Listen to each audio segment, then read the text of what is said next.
Hello everybody, this is Chris, and we're going to be working on our flight simulation today, and I'm going to be doing a flight that a lot of people may be familiar with because they drive down I-5 or whatever. It's from Weed Airport, which is right on I-5, up to Grants Pass, which is of course where I live. So um, this is going to be flying a Daher TBM 930, which is a pretty cool plane. It can move pretty fast and it's easy to fly. I've got everything set here as far as where I'm going. So anyway, I'll hit fly. Um, so it takes a little bit to load here.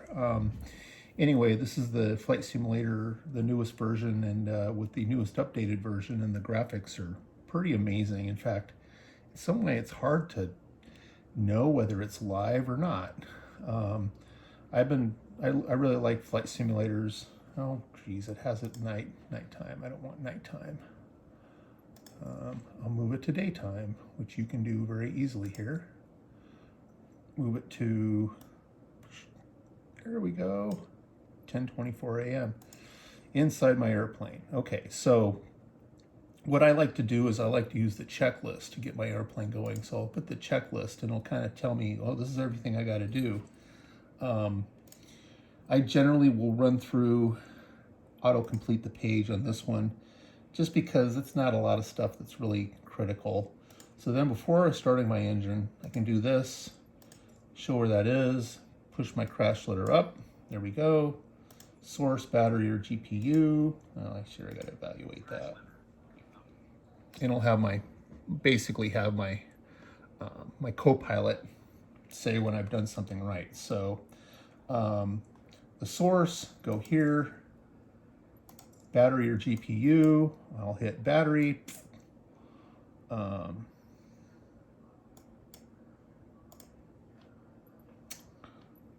we go. Generator main, right here. DI system lights, test.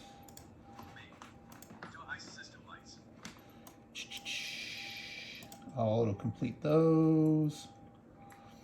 That's basically just making sure my landing gear is all right, everything's okay. Now I'll start the engine. So the ignition, auto right here. A lot harder than starting a car, but that's on. Aux boost PMP, up to on.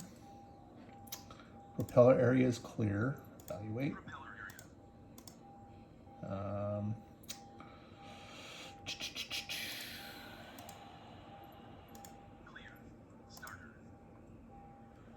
Starter, complete that. Now it's going to start my airplane. Get my throttle up to where it's supposed to be. There goes my engines turning on there. I'm just going to auto-complete the page. It makes it easier, but it'll totally start my engine. So here I can go outside and it looks like this is what the airplane looks like with starting up.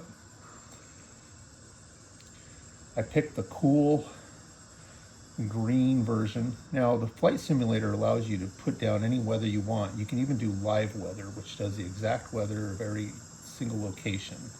But I just did this one with scattered clouds. Okay, so my starter's all done. Everything's ready to go. After engine start, I'll complete that. Again, makes it easier. So I'm ready to go. So first of all, gotta get clearance. Oops. Don't go, don't go. Oops. I must have had the brake off. All right. So, let's see. What was I going to do? Oh yeah, I've got a radio ATC and announce my taxi. Oscar 46 traffic, United 78 Heavy is taxiing to runway 32. So go ahead and taxi here. Since I've gotten clearance, I'm going to ride on the dirt a little bit. It's okay. This is a dinky airport anyway. Okay, so got everything ready, and this plane can really move. So you got to kind of be careful because even on the ground, this plane just moves. It's my favorite plane to drive, frankly. So I'm going to say take off, depart straight out. Now I'm flying VOR, which means these are visual flight rules, which means I don't have to have the air traffic control tell me what altitude I need to be in or anything like that. I can just simply fly primarily looking at my, at the outside. So here I am. First of all, got to put my flaps down. We'll go inside here, ready to go. And so here we go, full accelerator.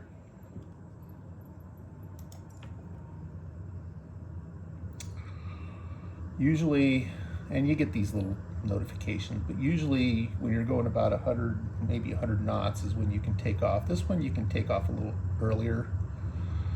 So I'm ready to go, take off, and there we go.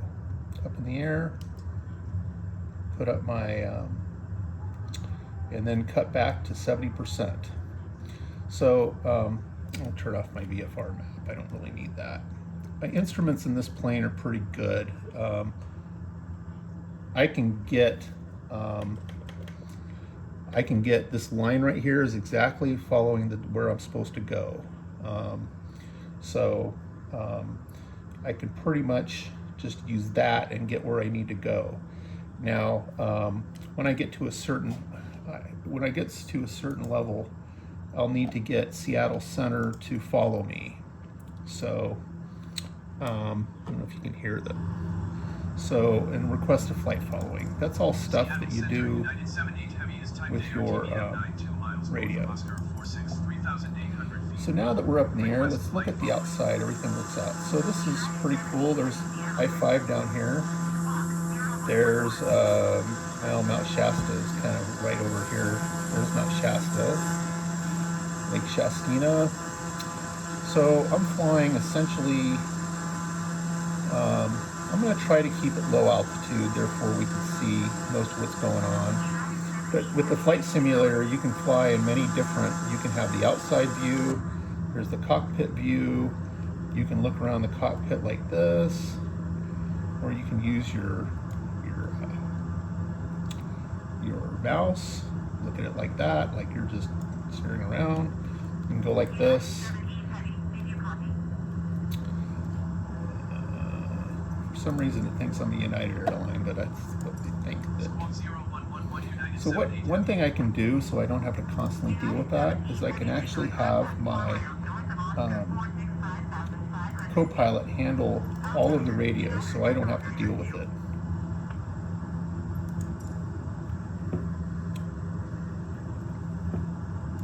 Get myself square here. Okay, so it takes a little while to get yourself square, figured out what you're doing. Do the radio here. Roger, United 78 Heavy. So it's saying United because I forgot to change my code. The last plane I flew was United 747, so it thinks I'm a heavy. But I mean, what you usually can do in the program here is you can before you start is you can give your plane any name. I like to use Bubble, so I'll use Bubble X-Ray Zulu is usually my call sign for my plane. But you can see, I mean, people that fly over this part of Northern California, I mean, it looks pretty much exactly like you would look. But one thing that's pretty cool is that you can use different camera angles. For instance, go here, and I can use the showcase camera, which will show my plane looking cool right there as a showcase, but it's more than that. I can use the fixed camera using different external views like that, like that, like that. So like looking out the airplane basically. So all these external views, but again, the cockpit is what you use mostly. So you can see I'm kind of flying at a cruising altitude. The clouds on the simulator are just amazingly accurate looking. I mean, they look like, I've had people look at this flight simulator, look at it, and they're real pilots, and they use it to practice because it is so realistic.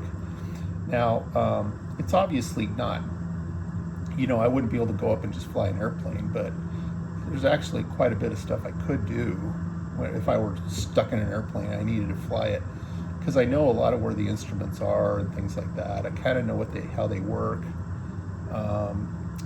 So I haven't, but the feel of a plane is what you don't get. You don't get like the feeling of the turbulence or anything like that, or the feeling of when you're dropping, your stomach feeling that. You just don't get that, but you pretty much get everything else. I mean, this is a very relaxing game to me because I can look out here and basically, feel like I'm really flying.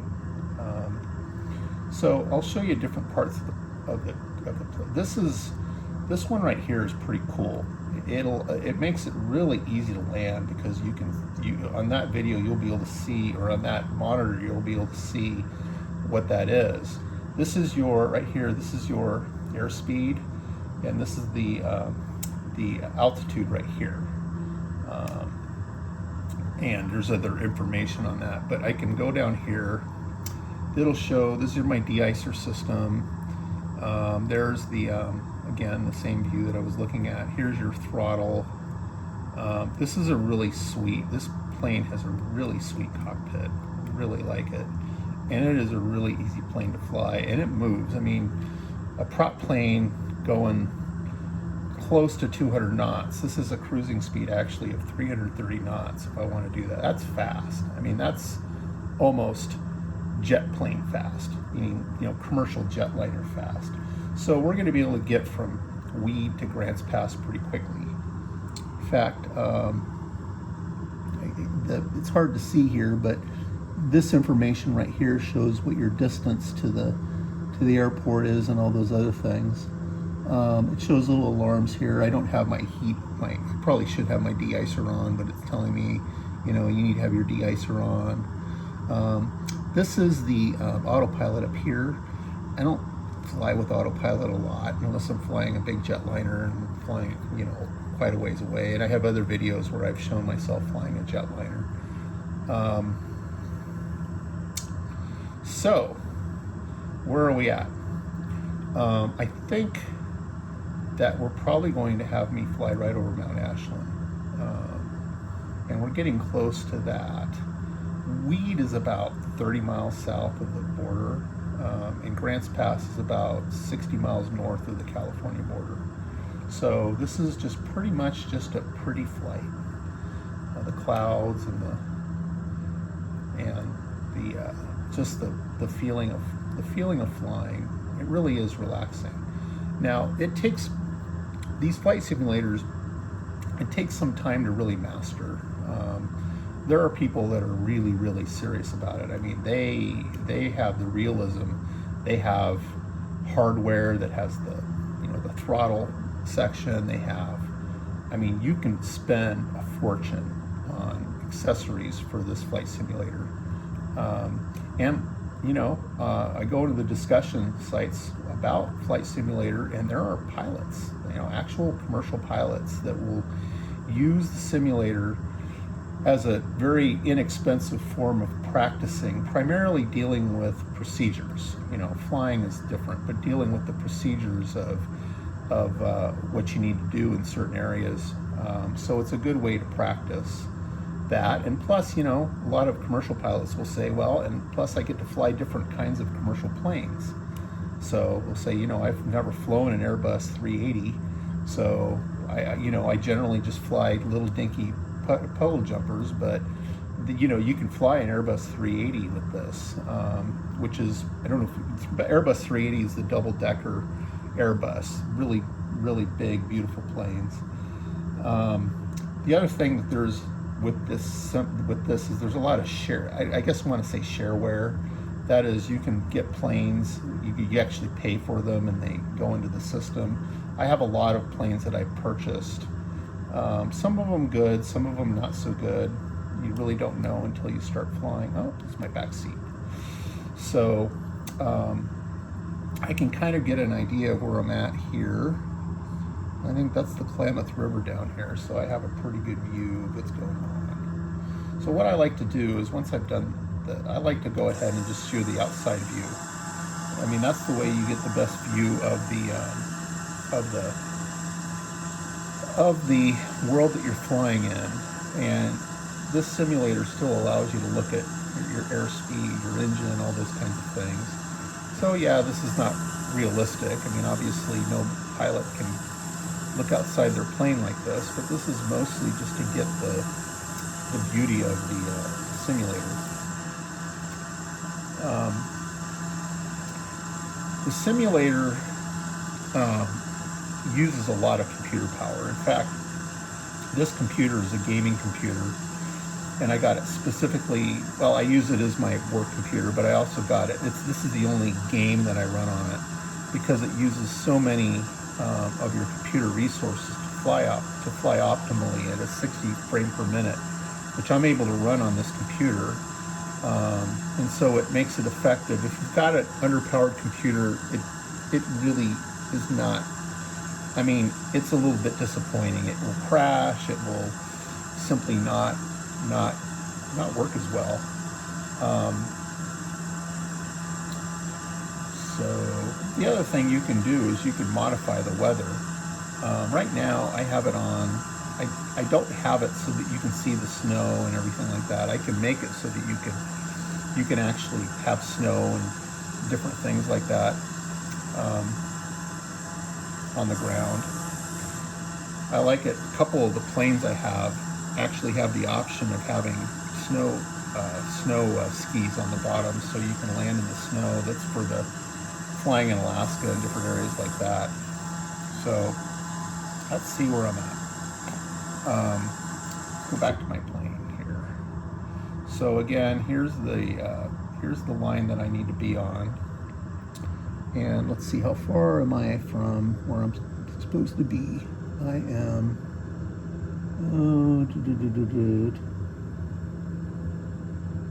distance, I'm at 39 nautical miles, so a pretty short time frame here.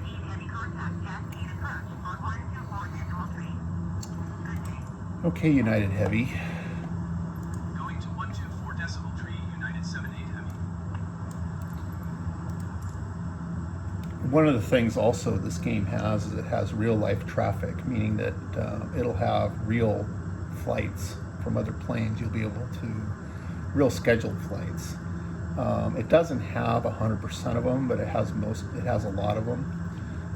If it had 100% of all the commercial flights, the sky would be just full of airplanes. So I think they decided that pretty much we'll have most of it, but not all of it. And it's pretty much just commercial flights, not private planes that you have live real world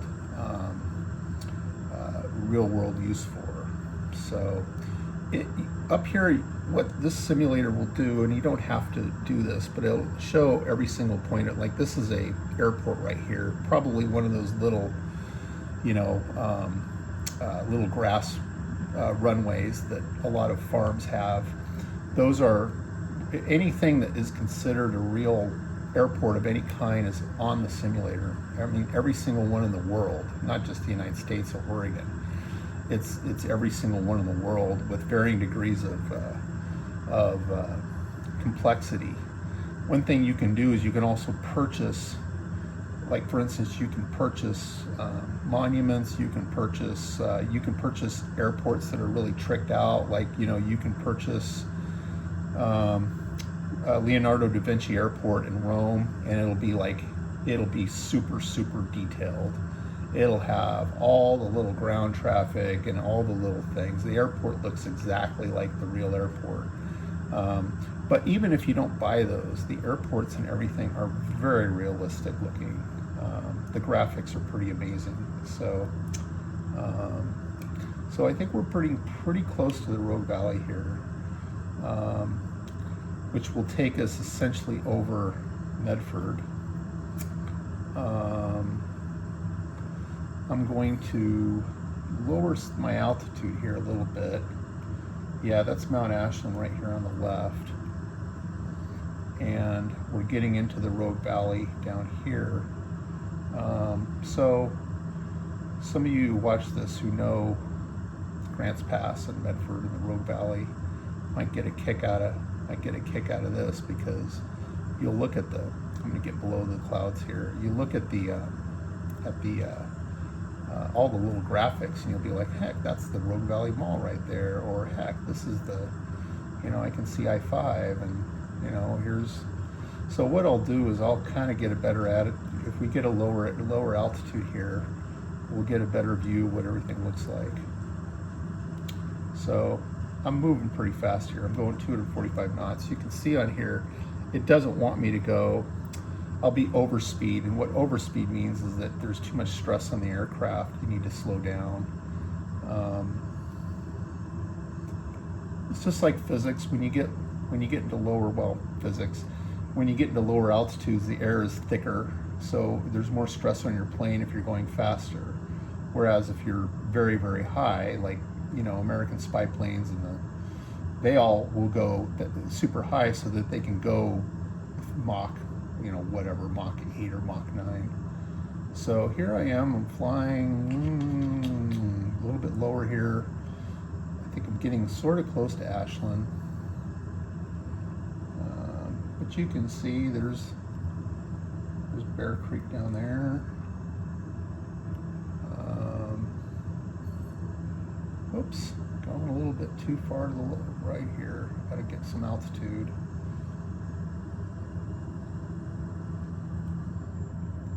Yeah, got really close to that mountain there. So let's see. Yeah, I'm flying really low, but it's the only way we can really see what everything looks like. So this is flying over the outskirts of Ashland. As we continue to fly to the north here, I really want to get into where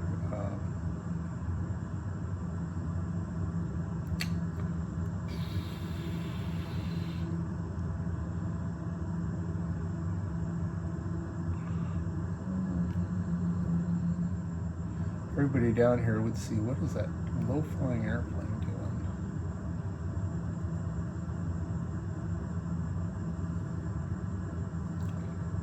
There's I-5 down there on the left. I think it is. I don't know. I usually don't fly it this way. I usually fly a different route.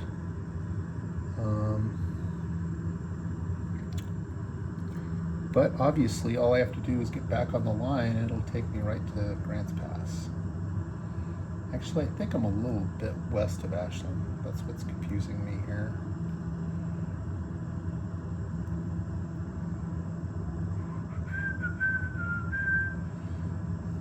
Well, let's see if I can do a little acrobats here. I'm going to see if I can fly upside down. Hold on a second. Fly upside down, keep my elevator a little high, and then just flip around like this. Whoop.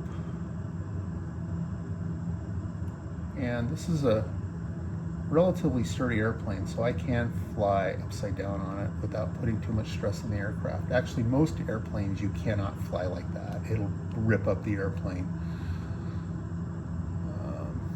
Let's see.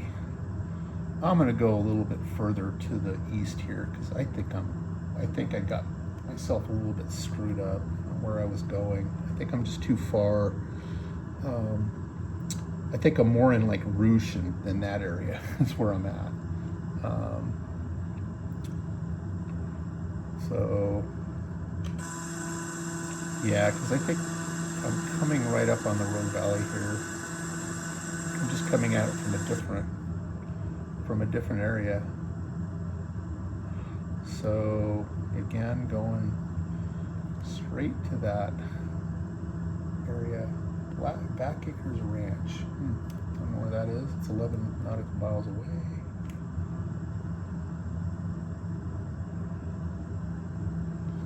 Yeah, this is Medford down there. Or could it be Grants Pass? Actually, I think it's Grants Pass. I think I just totally went west of Medford. But no, that's Grants Pass down here. That's what that is.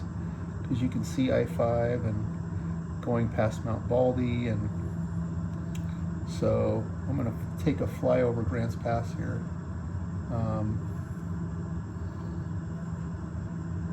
Yep, there's the Rogue River down here. Right here, you can see it. Very pretty looking. And it's very realistic looking. You know, they'll have Caveman Bridge, but it doesn't look exactly like Caveman Bridge. They can't make everything perfect.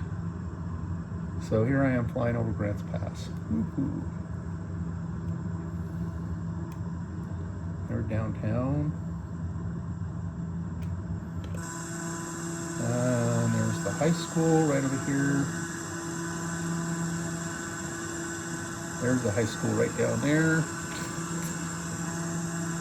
So I'm going to slow down a little bit because I am close to the airport. So I'm going to slow down. What I can do is I can contact the airport here. It'll say, I forgot to contact Cascade Approach. United 78 Heavy 2,000 feet. United 78 Heavy Cascade Approach altimeter 29er, 2 continue as planned. So what I want to do is do nearest airport list and then Grants Pass right here. And then I will announce. 3 Sierra 8 traffic, United 78 Heavy 4 miles southeast inbound, visual runway 31. So there's, you can Turn see left the, heading 085 climb and maintain 3,100 feet. Expect vectors visual runway 31 approach, United 78 Heavy. so there's the runway down here. I can see it. I don't need directions to it. And just mostly because I know where it is. So what I'm going to do is I'm going to raise my flap. I'm going to lower my flap a little bit. And then I am going to cut down my, because I'm going 150 knots, it's a little too fast. And then I'm going to put down my landing gear. Let's get rid of this here. So I'm flying in, I got my flaps down. It's going to slow me down. Now it wants me to go in a different vector, but I'm not going to do that. I'm going to ignore this and just go in the way I want to go in, which would get you in big trouble if you did that without the FAA's approval. You'd get wrapped to the FAA for screwing that up. For just going where you want to go. It doesn't work that way. I'm flying on the wrong runway or taking off from the wrong runway. But anyway, you can see also how this works up here. You can see, so I don't have to look out the window. I can just follow that. So I'm still flying a little bit fast. I'm going to put on my air brakes here.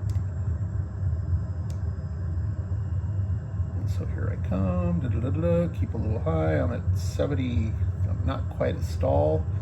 Landing is basically a controlled stall. So here I am.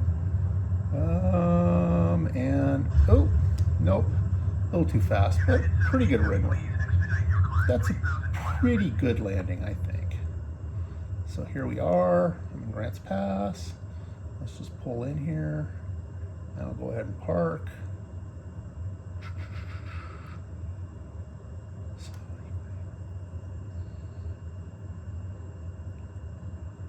And you know, a lot of people say this really does look like the Grants Pass Airport, so which I've never actually been to.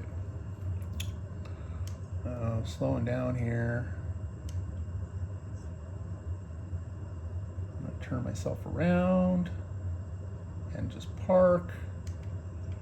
Now I can cut off my engines. There's a quick way to do it. There, just turn off the airplane, and then I'm done. So hope people enjoyed the flight.